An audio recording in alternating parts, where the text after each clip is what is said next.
ایک وقفے کے بعد خوش آمدید۔ ہم سب اپنی زندگیوں میں اکثر پریشان رہتے ہیں، ہر ایک کی اپنی کہانی، اپنی داستان، کچھ وہ دوسروں سے بیان کر کے اپنے دل کا بوجھ ہلکا کرنے کی کوشش کرتا ہے، اور ہم میں سے کئی ہیں جو خاموشی اختیار کر لیتے ہیں، سوچتے رہتے ہیں۔ پریشانیوں کی کئی وجوہات ہوتی ہیں زندگی میں۔ کوئی معاشی معاملہ ہوتا ہے، میں بے روزگار ہوں، نوکری نہیں ہے، روزگار چاہیے۔ پھر جب نوکری مل جاتی ہے، روزگار مل جاتا ہے تو ترقی، مزید تنخواہ چاہیے، نہیں پھر اپنا کاروبار ہونا چاہیے، نہیں اتنا نہیں، بہت بڑا، سب سے بڑا، بہت بڑا۔ اب کچھ حد تک تو فکر معاش مناسب ہے، لیکن پھر ایک حد کے بعد یہ ایک بیماری بن کے ذات کو دیمک کی طرح کھا جاتی ہے، لالچ اور ہوس کی شکل میں۔ کچھ لوگ اپنی صحت کے حوالے سے پریشان رہتے ہیں، کچھ اپنی گھریلو زندگی یا دفاتر میں جھگڑے ہو رہے ہیں لوگوں کے ساتھ، یا پھر دوستوں کا رویہ ہے، کبھی غیر متوقع حادثات اور واقعات آپ کو حد درجہ پریشان کر دیتے ہیں زندگی میں، اور کبھی انسان کے مزاج میں ہی وہ کمزوری ہوتی ہے کہ اس کے اپنے اعصاب کسی معمولی سے مسئلے کے سامنے شکست کھا جاتے ہیں۔ دو قسم کے مصائب آپ کے سامنے آتے ہیں عموماً۔ ایک تو وہ جن کے باعث آپ کے اندر مقابلہ کرنے کا حوصلہ پیدا ہوتا ہے یا موجود ہوتا ہے، آپ مضبوط پاتے ہیں اپنے آپ کو، اور دوسرے وہ مصائب، مشکلات ہوتی ہیں جن کو دیکھ کر، سن کر ہی ان کا تذکرہ آپ ہتھیار ڈال دیتے ہیں، شکست کھا جاتے ہیں۔ فوری خیال آپ کے ذہن میں آتا ہے اور آپ کہتے ہیں کہ نہیں، یہ تو میں کر ہی نہیں سکتا۔ آپ اس انداز میں سوچتے ہی نہیں کہ میں اس مصیبت کا سامنا انشاءاللہ کروں گا اور فتح مند ہو کے نکلوں گا اس آزمائش سے۔ کسی بھی معاملے کو زندگی میں سمجھنے کے لیے سب سے پہلے، یہ بات میں نے اس لیے کی کہ سب سے پہلے آپ مشکل کو سمجھنے سے بھی پہلے آپ خود کو سمجھیں، اپنی نفسیات پہ غور کریں، اپنے مزاج، اپنی سوچ، کہ یہ جو مسئلہ ہے، یہ جو پرابلم میرے سامنے آیا ہے، واقعی اس قدر بڑا ہے بھی، یا پھر میری سوچ مجھے غلط سگنل دے رہی ہے؟ ایسا تو نہیں کہ زمین ساکت ہے لیکن میرے خیالات سے میرے اپنے قدم ڈگمگا رہے ہیں، مجھے ہلتا ہوا محسوس ہو رہا ہے سب کچھ۔ کئی خاموش تباہ لوگ جو ہیں، جو کم بات چیت کرتے ہیں، اچانک آپ ان سے بات چیت شروع کر دیں، یوں ہی ہنسی مذاق، تو وہ پریشان ہو جاتے ہیں، گھبرا جاتے ہیں، پریشان ہو جاتے ہیں ایک دم سے۔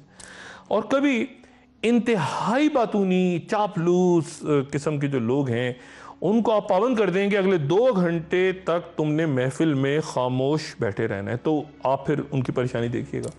یعنی یہ بات آپ کو سمجھانا میں یہ چاہ رہا ہوں کہ بات کرنا یا خاموش رہنا یہ پریشانی کی وجہ نہیں، لیکن اس شخص کا جو مزاج ہے، اس کی اپنی جو طبیعت ہے، جو اس کی اپنی ذات ہے، اس کی اپنی سوچ جو ہے، اس کی وجہ سے وہ پریشان ہو جاتا ہے کہ مجھ سے کسی نے بات کی کیوں کی، یا مجھے خاموش کیوں کرا دیا۔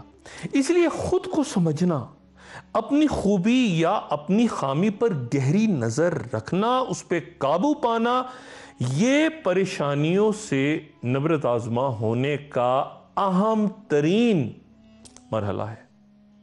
اور اگر آپ یہ نقطہ سمجھ جائیں کہ کچھ مسئلہ میری سوچ کا بھی ہے، تو یہ دنیا جو آپ کو بہت زیادہ پریشانیوں سے بھری ہوئی نظر آتی ہے، آپ کو احساس ہوگا کہ ہر واقعہ دراصل آپ کو کچھ نہ کچھ سکھاتا ہے۔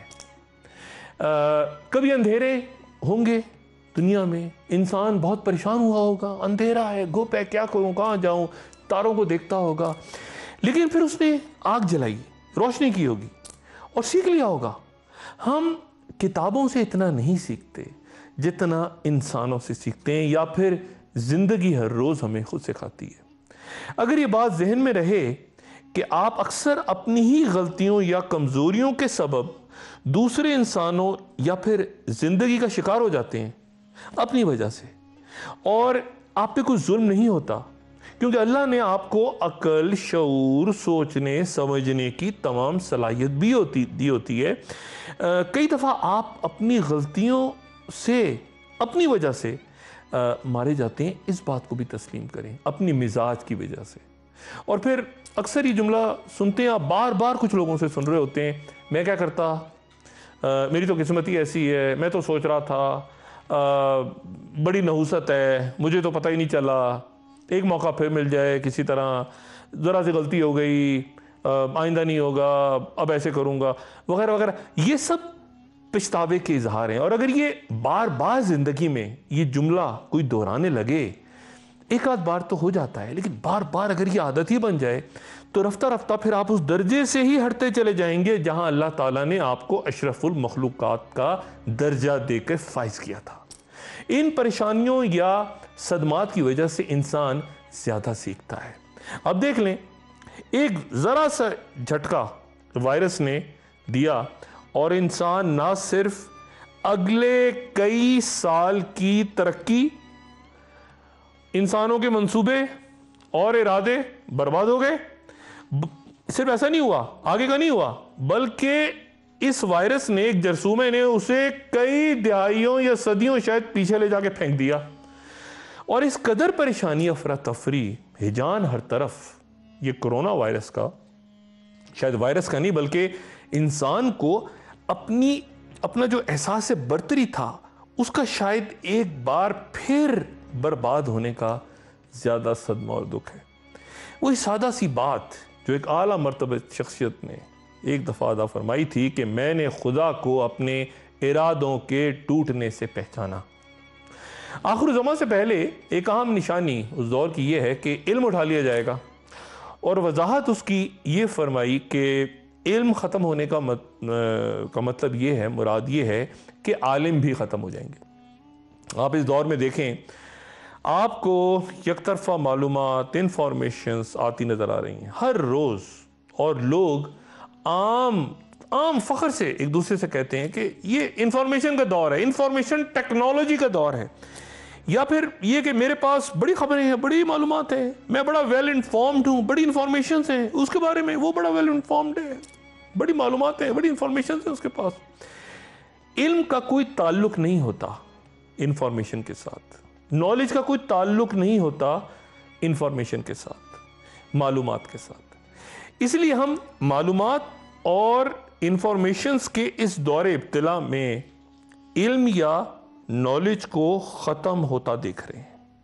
انفارمیشن آ رہی ہے، نالج جا رہی ہے، معلومات آ رہی ہیں، علم جا رہا ہے، اور بدقسمتی سے اس کی بھی خبر یا انفارمیشن ہمیں نہیں دی جا رہی۔ کوئی آئنسٹائن کا ذکر کرتا ہے، کوئی چرچل، کوئی نیپولین کی مثالیں دیتا ہے، اور کسی کے نزدیک شیکسپیئر کے ڈرامے ہی علم کی انتہا ہیں۔ اور یہی آج کے انسان کا المیہ ہے کہ اس کی اپنی سوچ اللہ کا قرب ہی حاصل نہیں کر پاتی۔ لیکن یہ بھی ذہن میں رکھیں کہ سوچ کا کوئی مذہب نہیں ہوتا۔ ایسا نہیں ہوتا کہ میں کہوں میری سوچ اسلامی ہے، یا یہ جو علوم ہے یہ مسلمان علوم ہے، یا کسی غیر مسلم نے سائنس میں کوئی ایجاد کر لی تو وہ کفر ہے۔ ایسا ہرگز نہیں ہوتا۔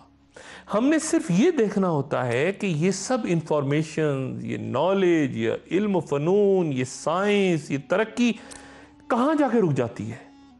کسی کے بتانے، سمجھانے، سکھانے، پڑھانے کی ضرورت ہی نہیں، خود بخود ذہن یہ کہے گا کہ ایک بڑی کوئی بالائی طاقت ہے، کوئی قوت ہے جس نے یہ سب تخلیق کیا ہے، اسی نے ہماری نشو و نما کی، ہمیں پیدا کیا، اس کائنات کا سب کچھ منظم کیا اور پھر ایک کتاب میں بیان کر دیا۔ قرآن میں نہ صرف ماضی، حال، مستقبل، قیامت تک کا طریقہ کار تک اس میں ہے، اور پھر اس کے بعد کیا ہوگا یہ بھی ہے۔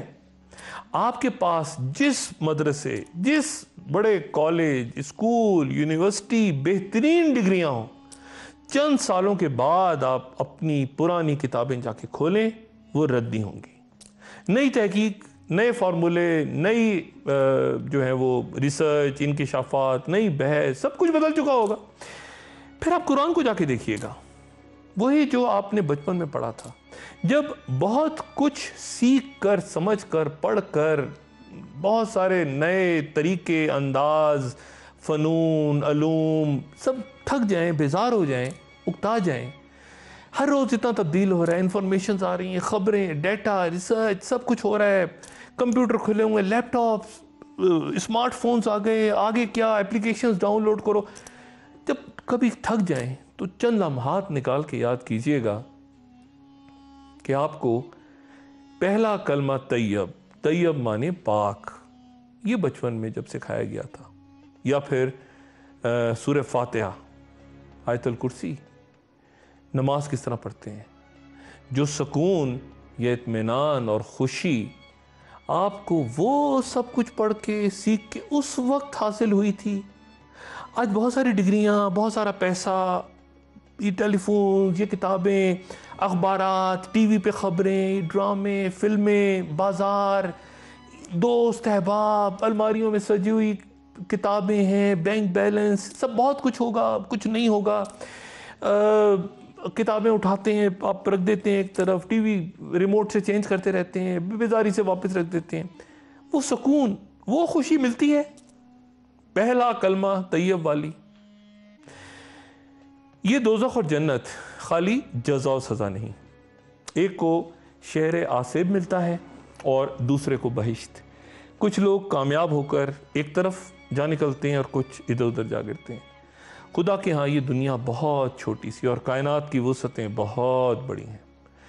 خوش نصیب وہ ہے جو اپنے نصیب پہ خوش ہو جائے، جو خود پہ راضی، اپنے حالات پہ راضی، اپنے حال پہ راضی، اپنے خیالات پہ راضی، اپنے رزق پہ راضی، اپنی زندگی پہ راضی اور اپنے خدا پہ راضی رہتا، وہ خوش نصیب ہے.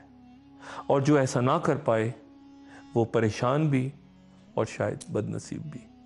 ایک وقفہ اور وقفے کے بعد دوبارہ حاضر ہوتا ہوں.